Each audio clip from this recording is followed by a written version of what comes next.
Hello friends, welcome to online engineering. All India state AJEE को solution में आप सभी का स्वागत है, जहां पे हम बात कर रहे हैं आपके पास डिजाइन ऑफ स्टील स्ट्रक्चर्स की। डिजाइन ऑफ स्टील स्ट्रक्चर्स में अब तक हमने टोटल 2 यूनिट्स कंप्लीट कर लिए हैं, जिसमें हमने सबसे पहले कवर किया था आपके पास इंट्रोडक्टिव पार्ट्स।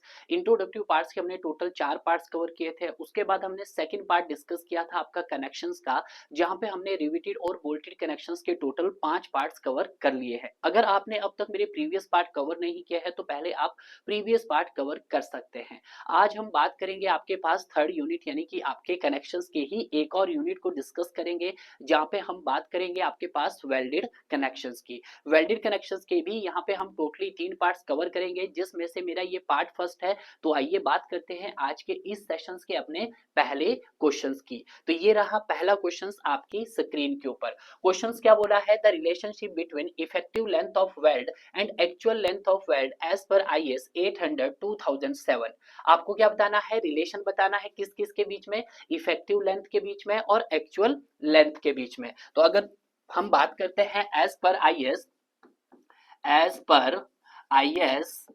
800 2007 के मुताबिक अगर हम बात करते हैं, जो हमारे पास एक्चुअल लेंथ होता है वो किसके इक्वल होता है आपके पास?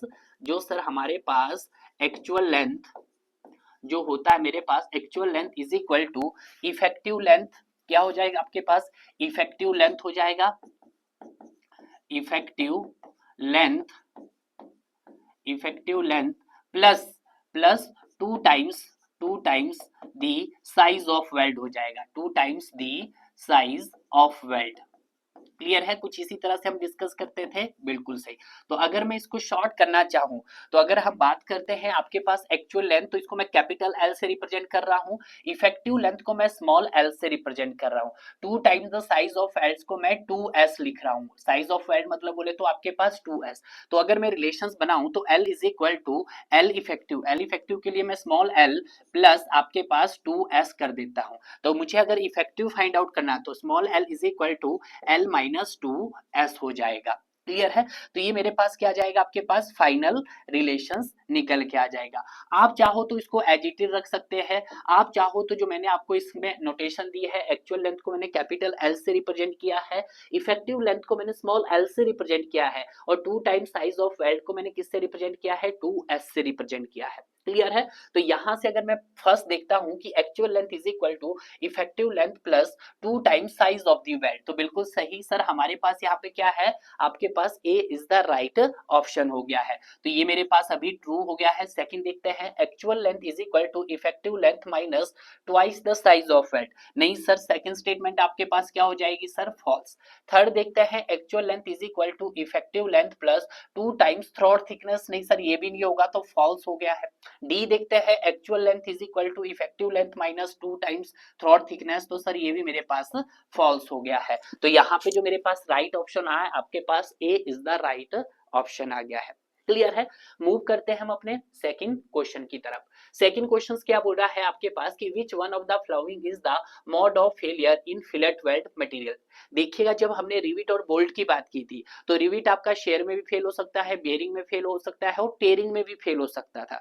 उसी तरह से अगर हम बात करते हैं आपके पास सर किसकी, बट वेल्ड की, नट बोल्ट की, तो वो भी आपका शेयर में भी हो सकता था, टेयरिंग में भी हो सकता था और आपका बेयरिंग में भी हो सकता है। बट जब हम बात करते हैं आपके पास सर फिलेट मटेरियल की, तो फिलेट आपका किस में फेल होता है? सिर्फ आपका ओनली शेयर में फेल होता है। तो यहाँ पे आपका राइट आंसर हो गया है बी। मैं यहाँ किसकी सर? रिविट फेलियर की बात अगर करते थे, तो रिविट फेलियर आपका किस किस में होता था सर? तो रिविट फेलियर जो आपके पास हो सकता था, वो सर शेयर में भी फेल हो सकता था। तो आप मेंशन कर सकते हैं सर, वो आपका शेयर में फेल हो सकता था, सर वो आपका बेयरिंग में फेल हो सकता था, और सर वो आपका टेयरिंग में फेल हो सकता था। बट जब हमने बात की थी किसकी सर? आपके पास बट वेल्ड की। किसकी सर? बट वेल्ड की या बट फेलियर। रिवीट हो गया आपके पास बट की, बट फेलियर। बट फेलियर किस किस में थे आपके पास? नट एंड बोल्ट की, जिसमें हम बात की थी। तो ये भी सर आपका किस किस में था? सर ये भी शेयरिंग में फेल हो सकता है, बेयरिंग में फेल हो सकता था और टेयरिंग में फेल हो सकता था। बट जब हम बात करते हैं थर्ड आता है आपका पास, थर्ड आता है फिलट वेल्ड। थर्ड क्या आता है सर आपके पास? फिलट वेल्ड। और जो फिलेट वेल्ड होता है हमारे पास वो स्ट्रॉन्ग किस में होता है आपके पास सर, स्ट्रॉन्ग होता है टेंशन में और वीक होता है आपका शेयर में, ये चीज ध्यान रखना आपने।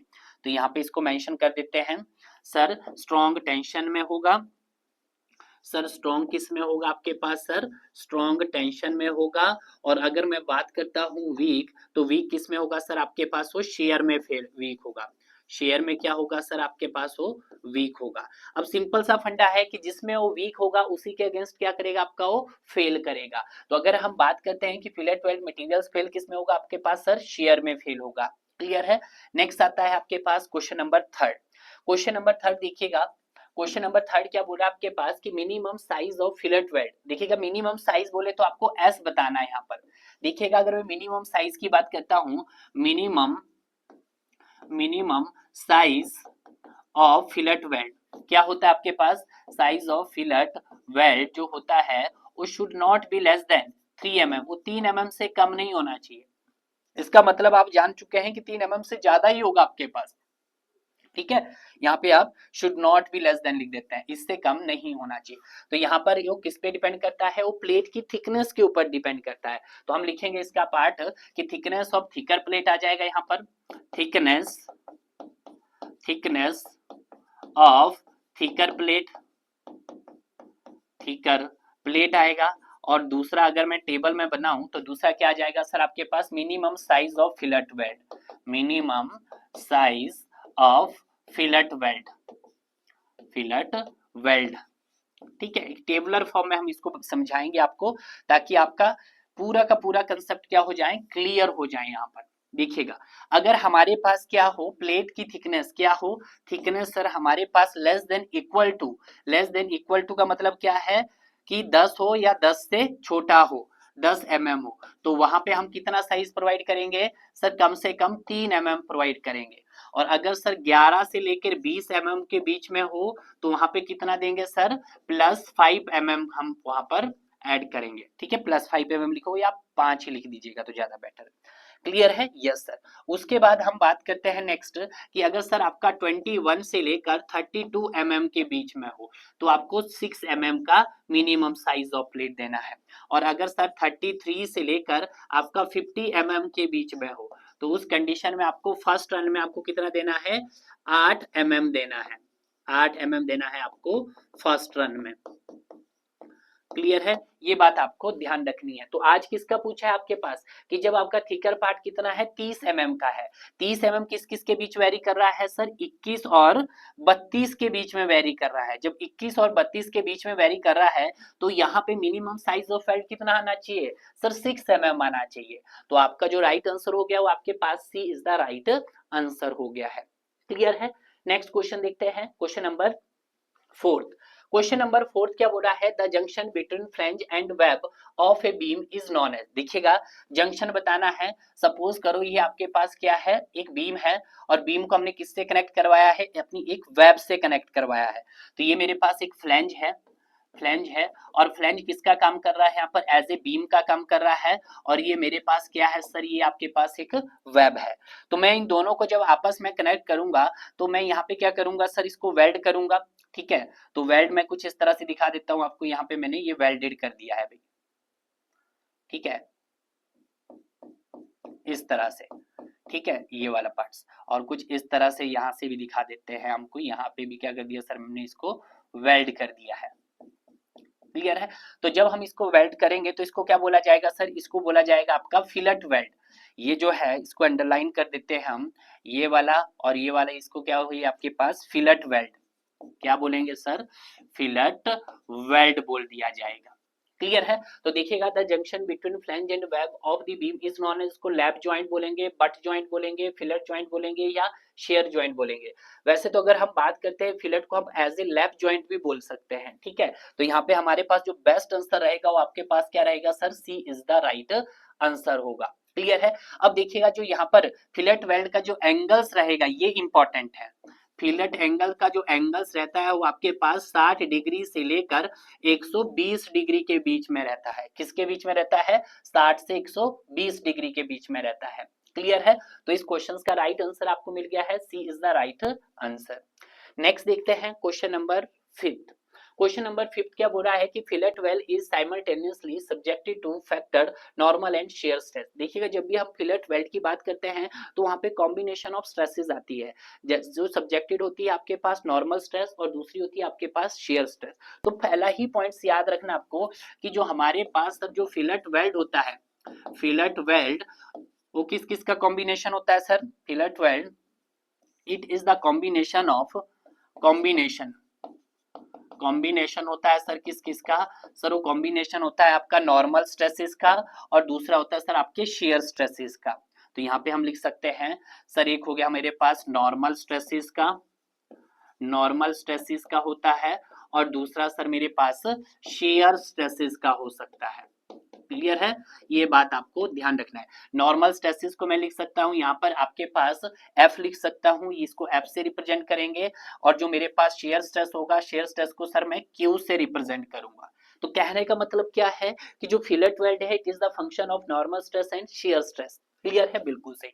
तो यहाँ पर अकॉर्डिंग टू IS 800 2007, एज पर IS 800, हम पूरा लिख देते हैं, एक second, as per IS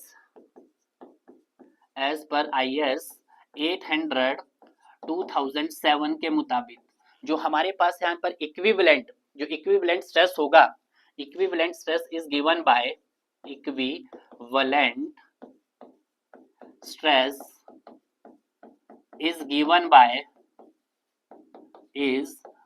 bye किसके इक्वल होगा? देखिएगा ये इंपॉर्टेंट है। तो इक्विवेलेंट स्ट्रेस जो रहेगा आपके पास FE, जिससे रिप्रेजेंट करेंगे हम FE is equal to root, तो आपके पास आएगा ही भाई, ठीक है, रूट आएगा क्योंकि आप तरह से रिजल्टेंट फाइंड आउट कर रहे हैं। तो ये हो जाएगा सर F का स्क्वायर प्लस Q का स्क्वायर। देखिएगा F क्या है हमारे पास? F है नॉर्मल स्ट्रेस और Q क्या हमारे पास? Shear stress. अब देखिएगा यहाँ पर शेयर स्ट्रेस है तो किसका आपको क्यूब किसका करना है ये आपको देखना। सर थर्ड किसके साथ अब कांस्टेंट मल्टीप्लाई करना है? सर आपको मल्टीप्लाई करना है शेयर स्ट्रेस का। तो ये हो जाएगा आपके पास कुछ F square plus 3Q square. Clear है? ये कंडीशंस रहेगी।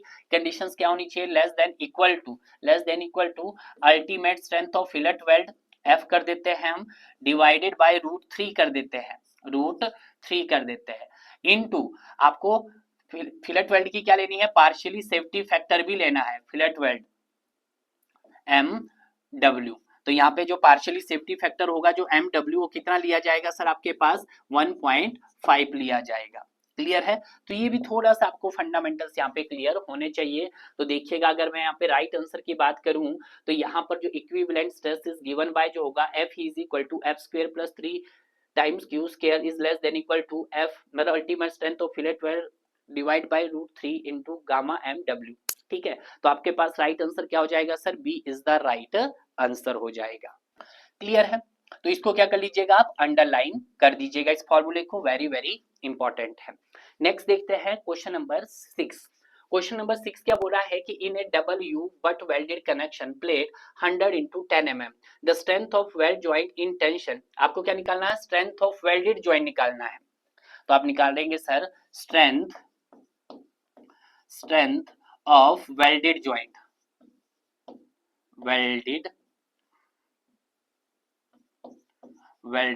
joints आपको फाइंड आउट करना है। तो मेरे को यहाँ पे PSW से रिप्रेजेंट कर सकते हो। S के हो गया आपके पास स्ट्रेंथ, W हो गया वेल्डेड स्ट्रेंथ निकालते हैं।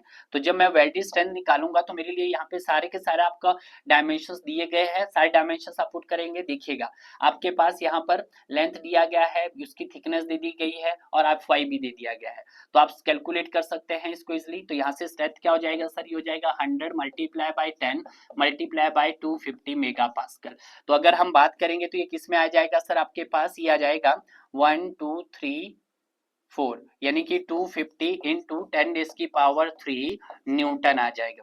इसको आपको किलो न्यूटन बनाना है तो डिवाइडेड बाय क्या करना पड़ेगा आपको सर? 10⁻³ करना पड़ेगा। तो यहाँ से जो आंसर आ जाएगा आपके पास 250 किलो न्यूटन आ जाएगा।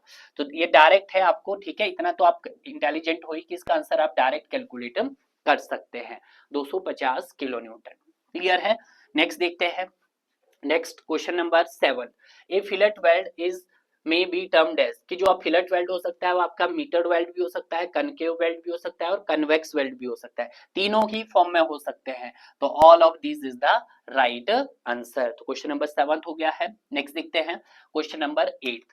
क्वेश्चन नंबर 8 क्या बोला है कि as per Indian standard general construction of steel code of practice for deep penetration weld. देखिएगा डीप पेनिट्रेशन वेल्ड की बात की जा रही है यहाँ पर। तो यहाँ पे अगर हम बात करते हैं beyond the root run is minimum of 2.4 mm, the size of fillet should be. देखिएगा अगर हम नॉर्मल फिलेट की बात करते हैं, साइज ऑफ नॉर्मल फिलेट, पहली कंडीशन, अगर हम बात करते हैं sir size of normal fillet, तो क्या होगा आपके पास, ठीक है। तो नॉर्मल फिलेट जो आपका साइज होगा वो मिनिमम वेल्ड लेग साइज होगा, वो किसके इक्वल होगा sir, minimum weld leg size of fillet weld होगा, leg size of fillet weld होगा, फिलेट वेल्ड होगा, minimum leg size of fillet weld, ये लिख देते हैं, minimum leg size of fillet weld के होगा। क्लियर है, जब वो नॉर्मल फिलेट वेल्ड की बात करेगा, ठीक है, नॉर्मल फिलेट वेल्ड की बात करेगा। बट यहाँ पे उसने किसकी बात की, आज उसने की है डीप पेनिट्रेशन वेल्ड की बात की है। तो सेकंड आप यहाँ पे बता सकते हैं डीप पेनिट्रेशन फिलेट वेल्ड। तो in case of deep penetration, deep penetration fillet weld की उसने वो बात की है, तो इस कंडीशंस में आपको याद रखना है भाई, ठीक है, इसीलिए बता रहा हूं ताकि आप कंफ्यूज ना हो। तो इस कंडीशंस में क्या रखना है, जो आपके पास क्या होगा साइज ऑफ फिलेट वेल्ड होगा वो क्या होगा, minimum leg size plus 2.4 mm होगा, वो क्या होगा आपके पास, फिलेट साइज होगा आपके पास मिनिमम फिलेट वेल्ड होगा, मिनिमम फिलेट वेल्ड होगा, फिलेट वेल्ड साइज होगा प्लस आपके पास 2.4 mm होगा।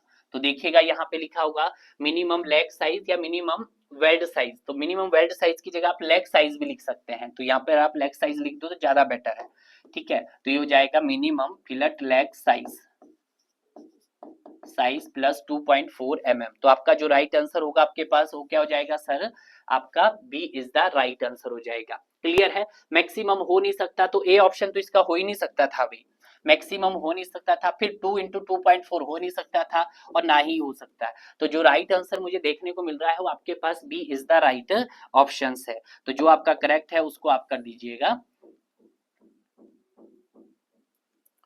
ठीक है, तो B is the right answer. Clear है, next question number 9। Question number 9 क्या बोल रहा है, देखिएगा यहाँ पर ये चीज क्लियर हुई आपको, और मिनिमम साइज ऑफ वेल्ड मैंने आपको बता दिया है। तो थर्ड पॉइंट ये भी आप यहाँ पे लिख सकते हैं कि जो मिनिमम साइज ऑफ वेल्ड होता है वो आपके पास किससे कम नहीं होना चाहिए, should not be less than 3 mm से कम नहीं होना चाहिए। तो आपको तीन फंडामेंटल क्लियर हुए, size of normal fillet weld क्या होगा, minimum leg size of fillet weld के होगा, और जब हम डीप पेनिट्रेशन की बात करेंगे तो जो minimum size of fillet weld होगा किसके इक्वल होगा, minimum field leg size plus 2.4 mm होगा। और अगर मिनिमम साइज ऑफ वेल्ड की बात करते हैं वो आपका 3 mm से कम नहीं होना चाहिए। क्लियर है, next question number 9। Question number 9 क्या बोला है कि दो एंगल्स दिए गए हैं ISA 60x60x5 welded with gusset plate with the throat thickness. आपको क्या निकालना है, थ्रोट थिकनेस। तो फर्स्ट स्टेप जो रहेगा थ्रोट थिकनेस का, उसको रिप्रेजेंट किया जाएगा TT, ये क्या हो जाएगा आपके पास K इंटू S। अब ध्यान दीजिएगा S क्या है हमारे पास sir, size of the weld है, S क्या है, साइज ऑफ द वेल्ड है। और अगर मैं बात करता हूं K क्या हमारे पास एक कांस्टेंट फैक्टर है, क्या है, कांस्टेंट फैक्टर है, जो किस पे डिपेंड करता है, एंगल बिटवीन फ्यूजन फेज पे डिपेंड करता है। तो डिपेंड्स, लिख सकते हैं हम, depends on the angle between fusion phase. तो आप लिख सकते हैं angle, angle between fusion phase, fusion phase पे डिपेंड करता है। जहां पे इसकी अगर हम एंगल बिटवीन फ्यूजन फेज की बात करते हैं तो ये 60 डिग्री से लेकर 120 डिग्री के बीच में होता है। क्लियर है, तो यहाँ पे हम बना भी सकते हैं, पहला आएगा आपके पास sir angle between fusion faces, angle between fusion faces, यहाँ नहीं आएगा ये, ठीक है, यहाँ पे बना देते हैं। पहला आपका कॉलम आएगा sir angle between fusion phase,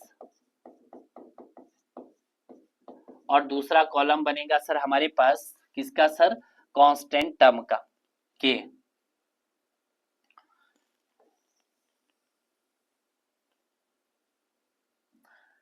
ठीक है, क्योंकि फर्स्ट टाइम कर रहे हैं तो आपको क्वेश्चन तो पूरा करना पड़ेगा भाई। ठीक है, एंगल बिटवीन फ्यूजन फेस और यहाँ पे आपको के की वैल्यू बतानी है। देखिएगा, एंगल बिटवीन फ्यूजन फेस अगर आपका 60 से 90 डिग्री के बीच में है, दूसरा सर 91 से 100 डिग्री के बीच में है, दूसरा 101 से 106 डिग्री के बीच में है, 107 से 113 डिग्री के बीच में है, 114 से 120 डिग्री के बीच में है। ठीक है, ये बात आपको ध्यान रखनी है यहाँ पर। तो सबसे पहले हम के की वैल्यू बताएंगे। सर आपका होगा तो 0.7 होगा, 0.65 होगा, 0.60 होगा, 0.55 होगा, 0.50 होगा। क्लियर है, 60 से 90 तो 0.7, 91 से 100 डिग्री होगा तो 0.65, 101 से 106 होगा, 0.60, 107 से 113 रहेगा, 0.5, 114 से 120 रहेगा, तो 0.50। तो देखिएगा, अगर आपका स्टैंडर्ड बोला जाए तो स्टैंडर्ड के की वैल्यू क्या रहेगी यहाँ पर, स्टैंडर्ड के में जो आपका एंगल बिटवीन फ्यूजन फेस रहेगा वो 60 से 90 डिग्री के बीच में रहेगा। अब जब 60 से 90 डिग्री के बीच में रहेगा तो यहाँ पे हम 0.7 लिखेंगे। तो सेकंड स्टेप में अगर हम थ्रॉट थिकनेस निकाले तो के की वैल्यू 0.7 इंटू एस कर देते हैं। एस क्या है आपके पास सर, आपके पास साइज ऑफ वेल्ड। ठीक है, और साइज ऑफ वेल्ड कितना है सर आपके पास यहाँ पर M5 M दिया है। तो size of weld sir 0.7 into 5, तो यहाँ से कितना हो जाएगा सर 3.5 mm हो जाएगा। तो यहाँ से मेरे पास जो थ्रॉट थिकनेस आया वो कैलकुलेट करके कितना आया सर आपके पास, वो आ गया सर हमारे पास 3.5। क्लियर है, तो बिल्कुल। तो इस क्वेश्चंस की हमने डिटेल जानी। थ्रॉट थिकनेस क्या होता है, के इंटू एस होता है। के आपके पास कांस्टेंट फैक्टर होता है जो किस पे डिपेंड करता है, एंगल बिटवीन फ्यूजन फेस पे डिपेंड करता है। जहां पे जो एंगल रहता है आपका वो 60 से 120 डिग्री के बीच रहता है। जब 60 से 120 के बीच रहता है तो 60 से 90 के बीच में के की वैल्यू 0.7 है जो आपकी स्टैंडर्ड मानी गई है। 91 से 100 डिग्री 0.65, 101 से 106 0.60, 107 से 113 0.5, 114 से 120 0.50 है। तो इसका जो राइट आंसर हो गया हमारे पास D is the right answer हो गया है। क्लियर है, नेक्स्ट देखते हैं क्वेश्चन नंबर 10। क्वेश्चन नंबर 10 क्या बोल रहा है आपके पास कि एक butt weld is used to connected to plates 180 mm into 18 mm। देखिएगा, दो प्लेट दी गई है 180 और 18 mm की। तो प्लेट की सर आपके पास डेप्थ दे दी है कितनी, 180 mm दे दी गई है, और साथ में सर विड्थ दे दी गई है कितनी सर 18 mm दे दी गई। कितनी दे दी है, 18 mm दे दी गई है। और आगे क्या बोला है, find out the stress developed. आपको क्या निकालना है, बेंडिंग स्ट्रेस निकालना है, sigma BS bending stress find out करना है। कब, web the subjected to take a movement, जब आपके पास मूवमेंट कितना दिया गया हो, 13,000 किलो न्यूटन mm दिया गया हो।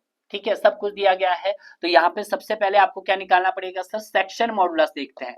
सेक्शन मॉडुलस क्या होता है, moment of inertia by y होता है, कैलकुलेट करेंगे आप तो BD स्क्वायर बाई 6 आ जाएगा। अब B कितना है सर, यहाँ पर 18 है। D कितना है सर हमारे पास 180 का स्क्वायर है, डिवाइडेड बाय क्या कर दोगे आप, 6 कर दोगे। ठीक है, तो यहां से मेरे पास क्या निकल के आ जाएगा सर, सेक्शन मॉडुलस निकल के आ जाएगा। तो सेक्शन मॉडुलस निकालिएगा जरा, 18 इंटू 180 का स्क्वायर, 180 का square divided by 6, divide by क्या करना है आपको, 6 करना है। तो आपका आंसर क्या आया, 97200। तो यहां से कितना आ जाएगा सर आपके पास, 97200। क्लियर है, तो ये कितना आ गया सर आपके पास, mm क्यूब आ गया है। तो यहां से हमारे पास क्या निकल के आ गया सर, सेक्शन मॉडुलस निकल के आ गया है। तो अब जब हम बेंडिंग स्ट्रेस निकालेंगे तो बेंडिंग स्ट्रेस क्या हो जाएगी हमारे पास, तो ये हो जाएगा सर M/Hz हो जाएगा। मोमेंट आपके पास ऑलरेडी दिया गया है, कितना दिया है सर मेरे पास, ये दिया है 13,000 ही दिया है, बिल्कुल सर 13,000 किलो न्यूटन mm दिया गया है। क्लियर है, डिवाइडेड बाय क्या करना आपको, ये कर दिया हमने सर 97200, किसमें है सर, mm क्यूब में है। तो mm से mm कैंसिल हो गया तो आपका किलो न्यूटन स्क्वायर में आ जाएगा। तो ये हम 13,000 डिवाइडेड बाय 97200, तो यहां से कितना आ रहा है सर, 0.133 आ रहा है। मल्टीप्लाई बाय आप 10 रेज़ की पावर 3 कीजिएगा, अभी तो न्यूटन में आया है, तो मल्टीप्लाई बाय जब हमने 1000 किया था तो किलो न्यूटन में आ जाएगा, और किलो न्यूटन में जो बेंडिंग स्ट्रेस आएगी हमारे पास 133 133.74 किलो न्यूटन आ जाएगी। तो 133.74 सॉरी किलो न्यूटन है, न्यूटन में आ जाएगी भाई। किलो न्यूटन बनाने के लिए उसको क्या किया सर, हमने 10 की पावर 3 से मल्टीप्लाई किया तो ये न्यूटन आ गया है। ये किलो न्यूटन में आया था, तो किलो न्यूटन से न्यूटन बनाने के लिए क्या करना पड़ेगा, हमें मल्टीप्लाई करना पड़ेगा 1000 से। तो आपका जो राइट आंसर हो गया यहाँ पर वो क्या हो गया sir, B is the right answer हो गया है। क्लियर है? तो इस तरह का इसका क्वेश्चन का आंसर भी हमारा हो गया है क्वेश्चन नंबर 10। क्वेश्चन नंबर 11 देखिएगा कि एक welded steel plate girder consisting of two flange plate, दो फ्लैंज प्लेट है 350 mm इंटू 60 mm, ठीक है, 350 इंटू 16 mm, और वेब प्लेट है आपका 1000 mm इंटू 6 mm। तो अगर मैं प्लेट की बात करता हूं, यहाँ पर मुझे किसका देखना है, प्लेट का देखना है। तो प्लेट की जो मेरे पास थिकनेस ऑफ वेब आई वो कितनी आई है सर, 6 mm आई है। और अगर मैं डेप्थ की बात करता हूं तो डेप्थ कितनी दे दी है सर, मेरे पास 1000 mm दे दी गई है। तो यहाँ से क्या निकाल सकता हूं मैं, thickness to sorry depth to thickness ratio निकाल सकता हूं। तो डेप्थ टू थिकनेस रेशियो हो गया डी बाई टी डब्ल्यू। तो यहाँ पे डी मेरे पास कितना है सर, डी है मेरे पास 1000 डिवाइडेड बाय 6। तो 1000 डिवाइड बाय जब मैं 6 करूंगा तो ये कितना आ जाएगा सर मेरे पास, ये आ जाएगा 166.67 mm आ जाएगा आपके पास, इतना आया है। सॉरी ये तो कैंसिल हो गया है, इसकी कोई यूनिट नहीं आएगी, ठीक है, mm में है तो इतना आ गया है। अब यहां से क्या करते हैं, जब आप अपने हॉरिजॉन्टल और वर्टिकल स्टिफनेस को सेटिस्फाई करते हैं तो वहां पे आप depth to thickness ratio check करते हैं। तो पहला ही कंसेप्ट है कि अगर सिर्फ इफ हमारे पास क्या हो, डेप्थ टू थिकनेस रेशो क्या हो हमारे पास सर, ग्रेटर देन 85 हो and thickness to sorry depth to thickness ratio हमारे पास क्या हो, लेस देन 200 हो। तो उस कंडीशंस में हम क्या करते हैं, तो इन दोनों ही कंडीशंस में हम सर आपका इंटरमीडिएट वर्टिकल स्टिफनर प्रोवाइड करते हैं। इंटरमीडिएट देखिए कौन सा sir, intermediate vertical stiffener provide करते हैं, वर्टिकल स्टिफनर प्रोवाइडेड। तो देखिएगा यहाँ पे बड़े ध्यान से, ये तो सर हमने एक जनरल आइडियाज देखा कोड का जो आपके कोड के मुताबिक है। तो यहाँ पे तो जो हमारे पास डेप्थ टू थिकनेस रेशो है 166.67 है, यानी कि कहने का मतलब क्या है, D by T W more than 85 से ज्यादा है, बिल्कुल सर 85 से ज्यादा है, और 200 से कम है और 200 से भी कम है। तो इस कंडीशन में हम क्या करेंगे, आपका इंटरमीडिएट वर्टिकल स्टिफनर्स प्रोवाइड करेंगे। हालांकि ये क्वेश्चंस आगे आएगा, बट यहाँ पे उन्होंने वेल्डेड के कंसेप्ट के साथ इस क्वेश्चन को ऐड कर दिया है, तो ये थोड़ा सा कंसेप्ट आप यहाँ पर भी जान लीजिएगा। क्लियर है? नेक्स्ट देखते हैं नेक्स्ट क्वेश्चन की तरफ, क्वेश्चन नंबर 12। क्वेश्चन नंबर 12 क्या बोला है, what is the strength of double V groove weld. आपको क्या निकालना है, स्ट्रेंथ फाइंड आउट करनी है भाई, strength of A double groove weld की, ठीक है। तो इसकी स्ट्रेंथ अगर जब फाइंड आउट करेंगे तो देखिएगा यहाँ पे इफेक्टिव लेंथ भी दिया गया है आपके पास, थिकनेस भी दे दिया गया और Fy भी दे दिया गया। तो स्ट्रेंथ ऑफ ग्रूव वेल्ड को हम किससे रिप्रेजेंट करते हैं सर, यहाँ पर स्ट्रेंथ ऑफ ग्रूव वेल्ड को हम लिखते हैं PS, स्ट्रेंथ हो गया एस, ग्रूव की लिख दिया हमने G। तो ये हो जाएगा हमारे पास, देखिएगा लेंथ दे दी गई है, length of weld into plate thickness into Fy हो जाएगा। तो लेंथ कितनी है सर हमारे पास 200 mm है, तो 200 mm मल्टीप्लाई बाय 10 इंटू 250। तो जब इसको भी सॉल्व करेंगे तो यहाँ पे इसकी यूनिट mm है और इसकी यूनिट भी mm है और इसकी यूनिट क्या है सर आपके पास, न्यूटन पर mm स्क्वायर है। तो देखिएगा mm से mm आपने कैंसिल कर दिया तो वैल्यू किस में आ जाएगी सर, न्यूटन में आ जाएगी। तो न्यूटन में जब आई हमारे पास तो 500 इंटू 10 रेज़ की पावर 3 न्यूटन आई। किलो न्यूटन करना है तो 500 into 10 rays power 3 divided by क्या कीजिएगा, 1000 कर दीजिएगा। जब आप डिवाइड बाय 1000 करेंगे तो आपका पास कितनी आ जाएगी, 500 किलो न्यूटन आ जाएगी। तो किस में आ जाएगी सर, ये 500 किलो न्यूटन। क्लियर है? आप इसको सॉल्व भी कर सकते हैं, देख लीजिएगा मैं सॉल्व करके बता रहा हूं आपको। 200 इंटू 10 इंटू 250, तो आपके पास कितना रहा है, 500 इंटू 10 रेज़ की पावर 3। तो यहाँ पे जो आपके पास strength of double groove weld आई आपके पास, वो कितनी आई सर हमारे पास, 500 न्यूटन आई, किलो न्यूटन आई, ठीक है, 500 किलो न्यूटन। क्लियर है? थोड़े से न्यूमेरिकल ज्यादा पूछे रहा है इस क्वेश्चन में, कोई बात नहीं, घबराना नहीं है। नेक्स्ट देखते हैं क्वेश्चन नंबर 13। क्वेश्चन नंबर 13 क्या बोल रहा है, what is the share leg width BS for the welded single angle tension member. देखिएगा आपके पास एक इंडियन स्टैंडर्ड एंगल सेक्शन दिया है जिसका साइज आपको मेंशन दिया है 90 mm into 60 mm into 8 mm। तो ये जो सर मेरा 90 mm है ये आपको क्या रिप्रेजेंट करवा रहा है, आपको ये चीज क्लियर होनी चाहिए। क्लियर है? तो यहाँ पे जो 90 mm है width of the connected leg है, ये क्या है सर आपके पास, width of the connected leg, width of the connected leg. और width of the connected leg कितनी दे दी गई सर आपके पास, 90 mm दे दी गई है। उसी तरह से अगर हम बात करते हैं नेक्स्ट, तो नेक्स्ट है हमारे पास सर 60 क्या है सर हमारे पास, विड्थ ऑफ आउटस्टैंडिंग लेग है। ये क्या है सर आपके पास, width of outstanding leg, outstanding leg. ठीक है, बिल्कुल सही। तो विड्थ आ गया आपके पास 60 जो आप यहाँ देख सकते हैं। सर 8 क्या है हमारे पास, 8 है थिकनेस ऑफ द सेक्शन। तो आप यहाँ पे 8 को बता सकते हैं थिकनेस ऑफ द सेक्शन। तो यहाँ पे लिख देते हैं थिकनेस ऑफ द सेक्शन। नहीं दिखाई दे रहा है इस पेन से, इस पे लिख देते हैं थिकनेस ऑफ द सेक्शन। तो आपको बताना क्या है, आपको बताना है शेयर लेग विड्थ बताना है। तो शेयर लेग विड्थ क्या हुई आपके पास, जो आपके पास 60 mm हुई, यानी कि विड्थ ऑफ आउटस्टैंड लेग को ही हम क्या बोलेंगे, as a shear leg width consider करेंगे। तो आपका जो राइट आंसर हो जाएगा यहाँ पे वो क्या हो जाएगा sir, B is the right answer हो गया है। क्लियर है? नेक्स्ट देखते हैं क्वेश्चन नंबर 14। क्वेश्चन नंबर 14 क्या बोल रहा है कि एक double U shaped butt welded to connected to plates जिसकी डेप्थ दी गई है, विड्थ दी गई है। आगे बोला है what is the stress developed in the weld subjected to moment. देखिएगा सेम क्वेश्चन दिया है जो हमने पहले दिया है, आपको कर चुके हम। विड्थ दे दिया है सर हमारे पास कितना, 20 mm का दे दिया है। और अगर मैं बात करता हूं सर डेप्थ की, तो डेप्थ आपके पास 200 mm दिया गया है।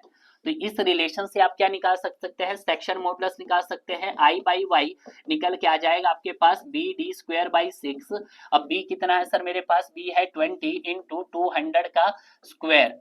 ठीक है, डिवाइडेड बाय क्या हो जाएगा सर आपके पास 6 हो जाएगा। अब देखिएगा जेड आई क्या है, moment of inertia. Moment of inertia क्या होता है, बी डी क्यू बाई 12। और वाई निकालेंगे हम, तो वाई क्या हो जाएगा, डी बाई 2। जब सॉल्व करेंगे B D cube by 12 by D by 2, तो आपके पास क्या आ जाएगा, बी डी स्क्वायर बाई 6 ही तो आ जाएगा। तो सॉल्व कीजिएगा इसको, 20 इंटू 200 इंटू 200 डिवाइडेड बाय किया आपने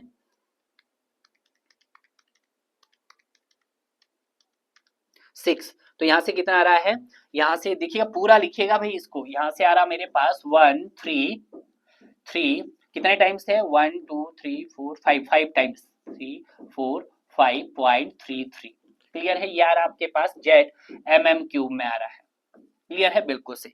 अब यहाँ पर आपके पास क्या दिया हुआ था सर, मोमेंट ऑलरेडी दिया गया है। मोमेंट कितना दे दिया गया है सर, 10,000 ही दिया है आपके पास, 10,000 किलो न्यूटन mm दिया है, किलो न्यूटन mm दिया है। तो आपको बेंडिंग स्ट्रेस निकालना है, तो बेंडिंग स्ट्रेस क्या हो जाएगा सर हमारे पास, m बाई जेड हो जाएगा। तो m कितना है मेरे पास, 10,000 किलो न्यूटन mm।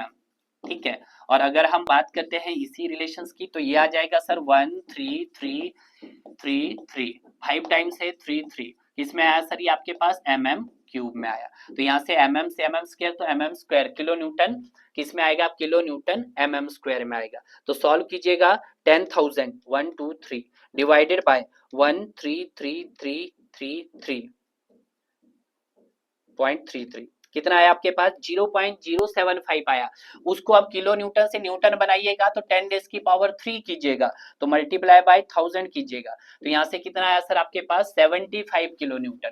तो बेंडिंग स्ट्रेस जो मेरे पास आ जाएगा वो 75 किलो न्यूटन आ जाएगा। किलो न्यूटन नहीं, न्यूटन mm, न्यूटन पर mm स्क्वायर आ जाएगा। क्लियर है? इसी तरह का सवाल हमने प्रीवियस में भी किया है, जरा दिखाते हैं हम आपको। यहाँ पे कहा था सर, यहाँ पे था, यहीं पे तो था भाई, एक सेकेंड, यहीं पे, यहाँ पे बेंडिंग स्ट्रेस निकालनी थी हमने, तो 133.74 न्यूटन पर mm स्क्वायर आया था आपके पास। ठीक है, यहाँ से mm क्यूब से mm कैंसिल हुआ तो mm स्क्वायर ही तो आएगा। ठीक है, तो दोनों सवाल है इसी तरह के पूछे गए हैं, इसको आप अंडरलाइन कर सकते हैं। ठीक है, तो यहाँ पे अगर मैं राइट आंसर की बात करता हूं, तो आपका राइट आंसर क्या हो गया sir, D is the right answer हो गया है। नेक्स्ट देखते हैं क्वेश्चन नंबर 15। क्वेश्चन नंबर 15 क्या बोल रहा है हमारे पास, क्वेश्चन नंबर 15 बोल रहा है what is the effective throat thickness. आपको क्या फाइंड आउट करना है student, effective throat thickness find out करना है, जो आपके पास K इंटू एस होता है। जहां पे बोला है साइज ऑफ वेल्ड आपके पास, यानी कि S दे दिया गया है कितना सर, 3 mm दे दिया गया है, और K की वैल्यू उसने सर अपनी कैलकुलेट कर दी है 0.7। तो थ्रॉट थिकनेस यहाँ पे कितना हो जाएगा सर, 0.7 इंटू 3 यानी कि 2.1 mm हो जाएगा। तो फाइनली आपका आंसर आ गया है सर, यस सर। तो यहाँ पर आपका आंसर क्या हो गया सर, 2.11 हो गया है। क्लियर है, बिल्कुल सही। नेक्स्ट देखते हैं क्वेश्चन नंबर 16। क्वेश्चन नंबर 16 क्या बोला है, two steel plate at right angles are welded with the fillet weld 10 mm size, यानी कि साइज दे दिया है सर आपके पास, फिलेट वेल्ड का साइज दे दिया है कितना सर, 10 mm दे दिया गया है। आगे क्या बोला है, थ्रॉट थिकनेस आपको फाइंड आउट करनी है। तो थ्रॉट थिकनेस क्या होती है, K इंटू एस। K की वैल्यू यहाँ पे भी हम कितनी लेंगे, स्टैंडर्ड 0.7। कब, जब सर एंगल आपका 60 से 90 डिग्री के बीच में, कोई भी कंडीशन नहीं दी गई है तो आप स्टैंडर्ड यही लेंगे। तो यहाँ पे मेरे पास थ्रॉट थिकनेस जो हो जाएगा वो 0.7 इंटू एस, एस कितना है 10, तो यहाँ से कितना आ जाएगा सर आपका 7 mm आ जाएगा। तो थ्रॉट थिकनेस भी मेरे पास निकल के आ गई कितनी सर, 7 mm निकल के आ गई। क्लियर है, यस सर। नेक्स्ट देखते हैं क्वेश्चन नंबर 17। देखिएगा क्वेश्चन नंबर 17 देखने में तो आपको लग रहा होगा कि सर बहुत बड़ा क्वेश्चन है, बट जब हम इसको सॉल्व करने पे आएंगे तो विद इन सेकंड के अंदर इस क्वेश्चन को हम सॉल्व कर सकते हैं। क्वेश्चन क्या बोल रहा है कि एक tie member in A truss girder is 250 mm into 40 mm size, ठीक है, ट्रस मेंबर की बात कर रहा है वो आपके पास। आगे क्या बोला है, it is welded a gusset plate 10 mm thick by a fillet weld, the overlap of a member is 300 mm, the weld is 6 mm size, find the strength of the joint, welding is done as shown in figure, welding is shown up then figure, allowable shear stress is 108 newton per mm square। आपको निकालना क्या है, find the strength of the joint find out करना है। तो जब हमें strength of the joint find out करना है तो सिंपल है, हम निकाल सकते हैं इसको, तो ठीक है, इतना देरी नहीं लग रही। स्ट्रेंथ ऑफ द जॉइंट आपको यहाँ पर फाइंड आउट करना है। अब जब strength of the joints find out करेंगे तो आपके पास क्या हो जाएगा सर, ये हो जाएगा आपके पास throat thickness into, throat thickness करेंगे तो आप थ्रॉट थिकनेस को किससे मल्टीप्लाई करेंगे सर, हम लेंथ से, इनटू आपके पास कौन सी होगी sir, allowable shear stress, allowable shear stress तो sigma S shear stress. Clear है। अब देखिएगा यहाँ पे मुझे थ्रॉट थिकनेस भी निकालना पड़ेगा, तो थ्रॉट थिकनेस क्या हो जाएगा सर, K इंटू एस। अब देखिएगा K कैसे निकलेगा, स्टैंडर्ड है तो इसको भी मैं सॉल्व करता जाऊं, सिग्मा एस। K हो जाएगा मेरे पास sir 0.7 into S into L into sigma S. अब देखिएगा एस आपके पास दिया गया है, साइज ऑफ वेल्ड हमारे पास दिया गया है, कितना दिया है साइज ऑफ वेल्ड, देखिएगा साइज ऑफ वेल्ड हमारे पास सर 6 mm दिया गया है। तो क्यों ना इसको सॉल्व किया जाए, तो इसको जब सॉल्व करेंगे तो 0.7 into size of weld 6 into length. अब देखिएगा आपने लेंथ लेनी है, तो देखिएगा लेंथ के लिए देखिएगा यहाँ पे कितने पे उसने वेल्ड किया है, वो टोटल लेंथ देखिएगा, यहाँ पर भी 300 है तो यहाँ पे भी 300 है, तो टू टाइम्स आपका 300 है और एक टाइम आपका 250 है, तो यहाँ से हो जाएगा सर 250 प्लस टू टाइम्स कितना है सर आपके पास 300। क्लियर है, into sigma S, allowable shear stress कितनी दे दी गई है सर आपके पास 108। सॉल्व कर सकते हैं बिल्कुल सर, तो 0.7 इंटू 6 इंटू यहाँ पे 6, यहाँ पे हो जाएगा सर 850 इंटू 108 निकल के आ जाएगी। कैलकुलेट कीजिएगा 0.7 इंटू 6 इंटू 850 मल्टीप्लाई बाय 108, ये जो वैल्यू आई है न्यूटन में आई है, डिवाइडेड बाय 1000 कर दीजिएगा। 1000 करेंगे तो 385 कितना आ जाएगा, 385.56 किलो न्यूटन आ गया आपके पास। ठीक है, तो ये आपके पास स्ट्रेंथ ऑफ जॉइंट्स निकल के आ गई, तो चेक कीजिएगा 385.6 आपको ऑप्शन सी में देख सकते हैं। क्लियर है। देखिएगा मैंने क्वेश्चंस को शॉर्ट बना दिया, आपको स्ट्रेंथ फाइंड आउट करनी, थ्रॉट थिकनेस कैलकुलेट कीजिएगा K इंटू एस। K आपके पास एंगल यहाँ पे मेंशन नहीं किया गया, जब मेंशन नहीं किया गया तो हम स्टैंडर्ड मानते हैं 60 से 90, जब K आपका 60 से 90 हो तो K की वैल्यू कितनी हो जाती है 0.7 इंटू एस, एस आपके पास ऑलरेडी दिया है 6 mm, तो यहाँ से निकल जाएगा आपके पास थ्रॉट थिकनेस। थ्रॉट थिकनेस को अगर मैं लेंथ से मल्टीप्लाई कर दूंगा तो मेरे पास क्या निकल के आ जाएगा, इफेक्टिव एरिया निकल के आ जाएगा। तो इन दो टर्म से मेरे पास क्या निकल के आ जाएगा, इफेक्टिव एरिया निकल के आ जाएगा डियर। और उसी तरह से अगर इफेक्टिव एरिया को मैं किससे मल्टीप्लाई करूंगा, अलाउबल शेयर स्ट्रेस से मल्टीप्लाई करूंगा। किससे सर, अलाउबल शेयर स्ट्रेस से मल्टीप्लाई करूंगा, तो मेरे पास क्या निकल के आ जाएगा, स्ट्रेंथ ऑफ द जॉइंट निकल के आ जाएगा, जो कितना आया सर मेरे पास 385.56 किलो न्यूटन आया। क्लियर है। Next question number 18। Question number 18 क्या बोल रहा है, the thickness of butt weld as compare to thickness of plate क्या होती है, जो आपके पास थिकनेस ऑफ बट वेल्ड होती है एज कंपेयर टू क्या होती है सर आपके पास लेस होती है। क्या होती है सर आपके पास, लेस।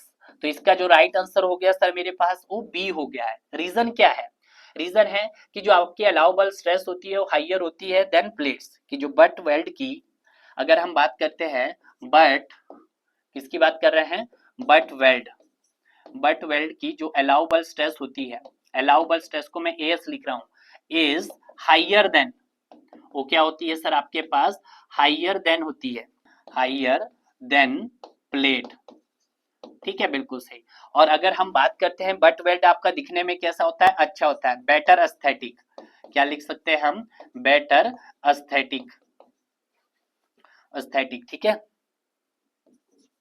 दिखने में अच्छा होता है। और अगर हम बात करते हैं, अगर उसके मटेरियल की बात करते हैं, मटेरियल शुड बी इकोनॉमिकली, और उसका जो मटेरियल रहता है, material should be economically, economical. ठीक है, तो ये तीन फंडामेंटल्स आपको याद रखने की, ऐसा क्यों है सर कि जो थिकनेस ऑफ बट वेल्ड होती है compare to thickness of plate वो कम होती है, क्यों, क्योंकि जो अलाउबल स्ट्रेस होती है बट वेल्ड की वो ज्यादा होती है, दिखने में भी सर वो अच्छा होता है, और मटेरियल शुड भी कैसा होता है सर उसका, इकोनॉमिकल होता है। क्लियर है, तो ये आपको याद रखना है। नेक्स्ट देखते हैं क्वेश्चन नंबर 19।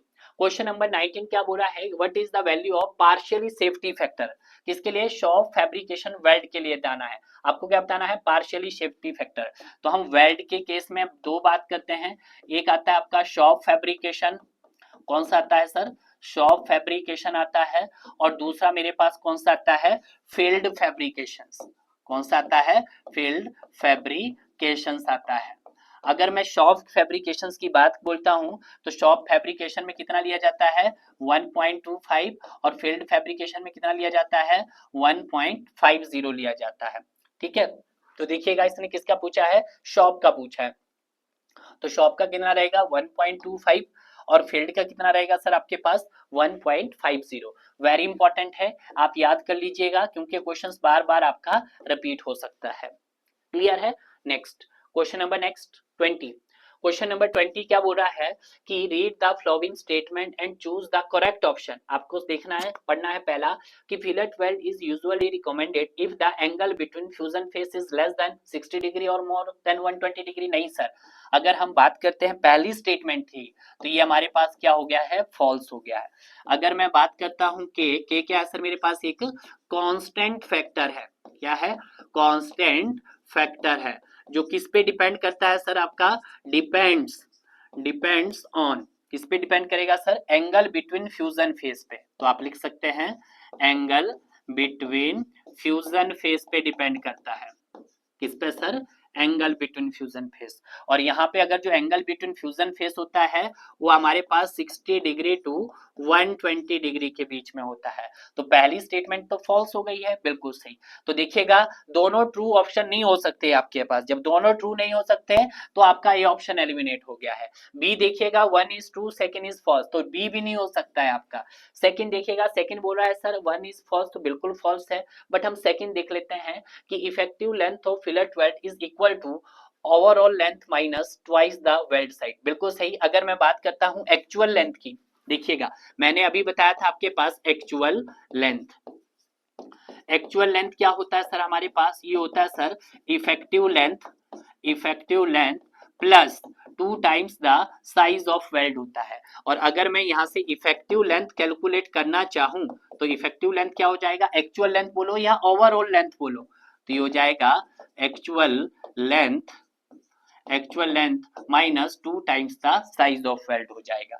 तो अगर हम बात करते हैं आपके स्टेटमेंट नंबर 2 की, तो स्टेटमेंट 2 क्या बोल रहा है, ये बोल रहा है कि effective length of a fillet weld is equal to actual length का हो या ओवरऑल लेंथ का हो।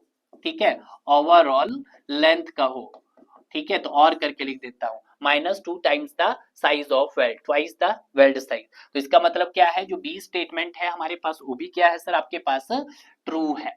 अब जब बी ट्रू है तो यहां से आपको क्लियर हो गया होगा पहली फॉल्स है और सेकंड ट्रू है, तो आपका जो राइट ऑप्शन हो जाएगा वो आपका क्या हो जाएगा sir, C is the right option हो जाएगा।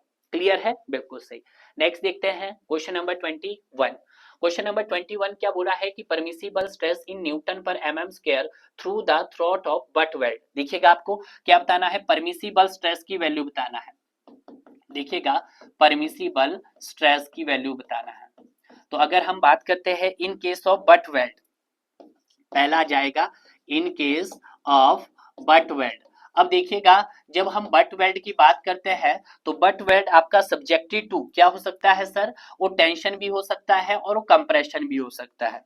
क्या हो सकता है सर, वो सब्जेक्टिव टू टेंशन भी हो सकता है और कंप्रेशन भी हो सकता है। तो उस कंडीशन में शुड क्या नहीं होनी चाहिए सर आपके पास, किसकी बात कर रहे हैं हम, इसकी। तो should not be exceed 150 mega pascal.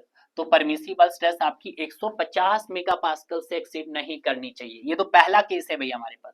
Second case आ जाएगा सर आपका फिलट वेल्ड, फिलट वेल्ड।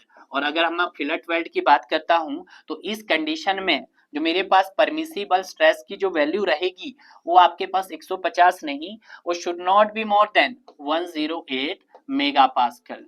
तो आज जो पूछा गया है आपसे, किससे सवाल पूछा गया है भाई, वो सर आपसे पूछा गया है हमारे पास बट वेल्ड से पूछा गया हो, चाहे टेंशन हो या कंप्रेशन 150 से ज्यादा एक्सीड नहीं होनी चाहिए। तो आपका सी आंसर हो गया।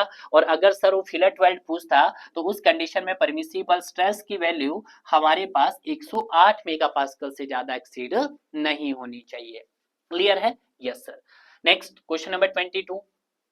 क्वेश्चन नंबर 22 क्या बोल रहा है कि covered electrode shall conform IS dash और डैश एप्रोप्रिएट। अगर हम बात करते हैं पहले कोड की, पहला कोड किसका है सर आपके पास, ये आपके पास चलता है मतलब डिजाइन ऑफ स्टील स्ट्रक्चर्स का, और आपके पास 814 ओवरऑल इलेक्ट्रोड का। अगर यहाँ पे भी हम बात करते हैं, ये अगेन आपके पास 800 और 1394 डीएसएस और इलेक्ट्रोड का।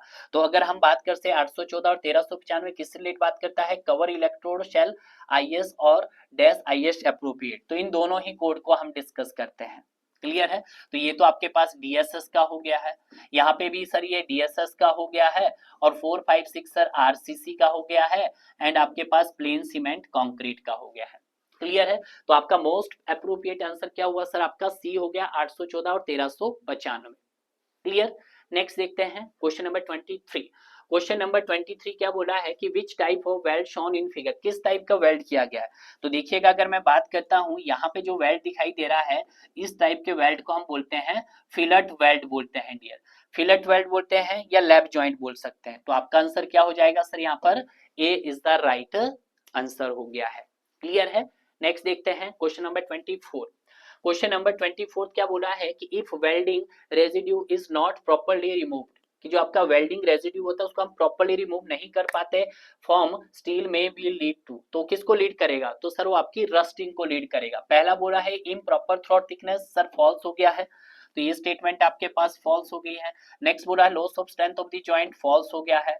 Loss of the strength of steel member, अब देखिएगा भाई जब हम क्या करते हैं आपका वेल्डिंग प्रोसेस करते हैं तो वहां पे अगर कुछ स्टील का रेजिड्यू अगर लेफ्ट रह जाता है तो वहां पे आपके क्या चांसेस बनते हैं सर, रस्टिंग बनते चांसेस रहते हैं। तो one set of the rusting यानी कि D is the right answer, तो ये हमारे पास ट्रू हो गया है।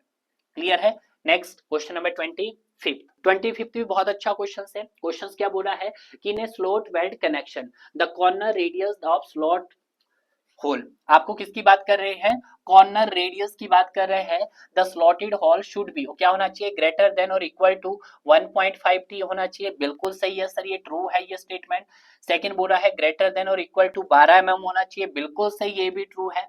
तो दोनों ही ऑप्शन सही है, तो हम जाएंगे sir both the statements are true, यानी कि सी ऑप्शन के साथ जाएंगे। तो ये तो आपका हो गया है कोडल प्रिजन। नेक्स्ट कर सकते हैं हम width of dia, next codal provision भी हम देख लेते हैं। सेकंड देख लेते हैं width of dia, width of dia जो होना चाहिए आपके पास वो should greater than equal to 3 times the thickness of thinner member होना चाहिए। और सेकंड आपके पास and also greater than, and also greater than equal to 25 mm होना चाहिए। ये दोनों ही कंडीशन आपको चेक करनी है कब, जब आप विड्थ ऑफ डाया की बात करेंगे। उसी तरह से clearance between two holes, next आ जाता है third, clearance, clearance between two holes, clearance between two holes क्या होना चाहिए सर आपका, greater than equal to 2 times the thickness होना चाहिए थिकर पार्ट, और या फिर दूसरी कंडीशन 25 mm। क्लियर है। एंड आल्सो, तो ये दोनों ही कोडल प्रिजन आपको यहाँ पे देखने हैं तीनों। पहला देखना है कि corner radius of slotted hole क्या होना चाहिए सर आपके पास, greater than equal to 1.5 t होना चाहिए या greater than equal to 12 mm होना चाहिए। बट जब हम विड्थ ऑफ डाया की बात करते हैं वो 3 times thickness of the thicker member, या आपके पास इक्वल होना चाहिए या आपके पास ग्रेटर होना चाहिए, या फिर 25 mm या 25 mm से ज्यादा।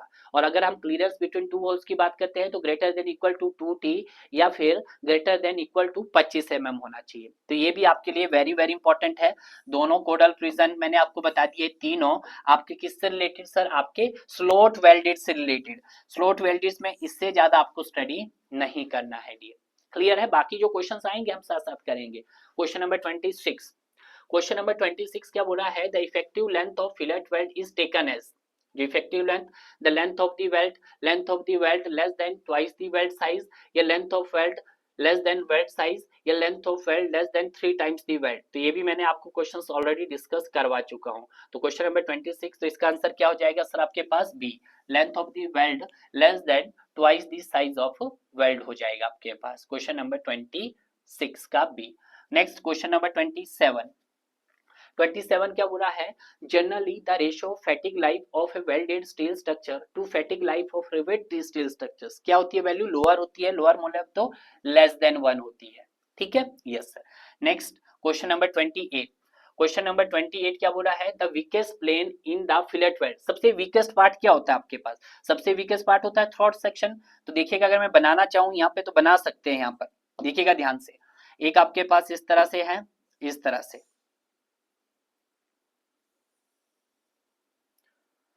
सपोज करो यहाँ पे हमने क्या कर देते हैं, इसको वेल्डेड कर देते हैं, यहाँ पे हमने इसको वेल्ड कर दिया गया है। ठीक है, तो इस वाले पार्ट्स को क्या बोलते हैं सर, हम टो बोलते हैं, और इस वाले पार्ट्स को क्या बोलते हैं हम, हील बोलते हैं, और इस वाले पार्ट्स को क्या बोलते हैं हम सर, रूट बोलते हैं। ठीक है, और अब अगर हम बात करते हैं कि एक यहाँ पर अगर इमेजिनरी लाइन ड्रॉ करें, यहाँ से ऐसी इमेजिनरी लाइन, तो इस डिस्टेंस को यहां से लेके और यहां तक, इस ये सबसे क्या होता है, सबसे वीकेस्ट सेक्शन होता है। ठीक है, जो क्या होता है सर आपका साइड अलोंग दी क्या होता है आपके पास, थ्रोट होता है। तो ये क्या होता है आपके पास, थ्रोट थिकनेस, थ्रोट थिकनेस। और सबसे जो वीकेस्ट सेक्शन होता है आपके पास कौन सा होता है, थ्रोट थिकनेस। अगर हम बात करते हैं लेग की, तो यहां से लेके और यहां तक के बीच के डिस्टेंस को क्या बोलेंगे आप, लेग बोलेंगे। क्लियर है। तो यहाँ पे बोला है the weakest plane in the fillet weld side parallel to the force नहीं, side normal to the force नहीं, the side along the throat. Yes, तो आपका राइट आंसर क्या हो जाएगा सर, यहाँ पर C is the right answer हो गया है। क्लियर है। Next question number 29, question number 29 क्या बोला है, determine the throat thickness of fillet size. Fillet size दे दिया है, एस दे दिया है आपके पास कितना सर, 5 mm दिया गया, और एंगल बिटवीन फ्यूजन फेस दे दिया है, angle between fusion face, fusion face, और एंगल बिटवीन फ्यूजन फेस को मैं थीटा से रिप्रेजेंट कर सकता हूं, 90 डिग्री दे दिया गया है। तो इफ थीटा हमारे पास क्या हो, 60 से 90 डिग्री के बीच में हो, तो k की वैल्यू कितनी ली जाएगी, 0.7। तो यहाँ पे अगर मैं थ्रॉट थिकनेस देखूं तो k इंटू एस यानी कि 0.7 इंटू एस, तो यहाँ पे 0.7 एस कितना दिया गया है, 5 दे दिया गया है। तो यहाँ से मेरे पास कितना आ जाएगा, 3.5 mm आ जाएगा। तो यहाँ से मेरे पास थ्रॉट थिकनेस जो निकल के आया वो आपके पास कितना आ जाएगा, 3.5 mm आया। ये क्वेश्चन नंबर आपका 29। क्वेश्चन नंबर 30 देखते हैं। क्वेश्चन नंबर 30 क्या है कि sport welding is usually done when member joints under. देखिएगा स्पोर्ट वेल्डिंग में क्या करते हैं हम, सबसे पहले यहाँ पे इलेक्ट्रिक करंट पास करते हैं और यहाँ पर इसका बाय अप्लाइंग दी प्रेशर। ठीक है, तो ये आपको ध्यान में रखना है। तो यहाँ पे अगर हम बात करते हैं, यहाँ पे क्या किया जाता है सर आपका, अप्लाई ए प्रेशर, क्या किया जाता है, अप्लाइंग ए प्रेशर, प्रेशर अप्लाई किया जाता है।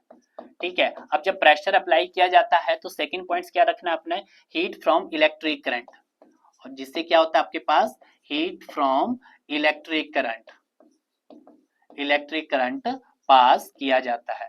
और इसका यूज हम कहाँ करते हैं सर, स्लॉट वेल्डिंग का आपके, इट इज सब्जेक्टेड टू या it is used it is used tearing में करते हैं और आपका शेयरिंग में करते हैं, टेयरिंग और शेयरिंग में, ठीक है। तो अगर हम बात करते हैं यहाँ पे tension only, tension compression no sir, तो आपका राइट आंसर क्या हो जाएगा सर, यहाँ पे नन ऑफ दीज हो जाएगा। तो यहाँ पे क्या किया जाता है सर सपोर्ट वेल्डिंग में, ये बताइएगा। सपोर्ट वेल्डिंग में सबसे पहले आपको प्रेशर अप्लाई किया जाता है, उस प्रेशर से क्या करते हैं हम सर, अपने इलेक्ट्रिक करंट को पास करते हैं, क्या करते हैं, इलेक्ट्रिक करंट से, जिसका यूज हम एज ए टेयरिंग कर सकते हैं और एज ए शेयरिंग में भी कर सकते हैं। क्लियर है? Yes sir. नेक्स्ट देखते हैं क्वेश्चन नंबर 31। 31 क्या बोला है, नेम ऑफ दी वेल्ड। देखिएगा नेम ऑफ वेल्ड क्या है, ओवरलैप करके बनाया है, तो सिंपल सा है, लैप ही होने वाला है। तो कॉर्नर जॉइंट बोलेंगे, एज जॉइंट बोलेंगे, बट जॉइंट बोलेंगे या लैप, तो इसको हम सर लैप जॉइंट बोलेंगे। तो D is the right answer हो गया है question number 31। Question number 32, question number 32 क्या बोला है, minimum length of butt weld shall be, क्या होता था minimum butt weld sir, should not be less than, किससे कम नहीं होनी चाहिए आपके पास sir, should not be less than 4 times the size of weld, भी बोल सकते हैं आप, नहीं सर। तो यहाँ पे बोला है the minimum length of butt weld shall be equal to the thicker plate, equal to the thinner plate, 2 times the size of weld, तो नहीं सर ये तो नहीं होगा आपके पास, ठीक है। ये क्या हो जाएगा sir, 4 time the size of weld हो जाएगा। तो आपका जो राइट आंसर हो जाएगा वो आपके पास क्या हो जाएगा sir, D is the right answer हो जाएगा। क्लियर है? नेक्स्ट क्वेश्चन नंबर 33, आज का लास्ट क्वेश्चन। लास्ट क्वेश्चन क्या बोला है, in a arc welding process the arc is shielded in the order of. देखिएगा जब भी हम स्टील की बात करते हैं, स्टील में हम एक ही वेल्ड यूज करते हैं और रहता है आपके पास आर्क वेल्डिंग। आर्क वेल्डिंग में क्या किया जाता है, protect the molten metal from arc either with gas, vapour और स्लैग ओनली, बिल्कुल सही, ये सही कह रहा है। दूसरा बोला है control the melting of electrode for more uses of energy only, बिल्कुल सही है। Added the alloying ingredients only, yes sir true. तो इसका मतलब क्या है, all of these are correct, यानी कि सारे के सारे ऑप्शंस क्या है हमारे पास, बिल्कुल सही है। तो इस तरह से जो हमारा पहला सेशन था वो आपके पास किसका था सर, वेल्डेड कनेक्शन का था। जिस तरह से हमने अपना फर्स्ट सेशन कंप्लीट किया है उसी तरह से हम अपना सेकंड सेशन भी करेंगे। बस आप हमारी वीडियोस के साथ बने रहिएगा और प्रॉपर अपनी एसएससी जेई या स्टेट एज जेई जो भी एग्जाम आप टारगेट कर रहे हो वो आप कंटिन्यूअसली जारी रखिएगा। तो मिलते हैं हम आपको नए वीडियोस में, तब तक आप इसी तरह से पढ़ते रहिए डियर और आगे बढ़ते रहिए।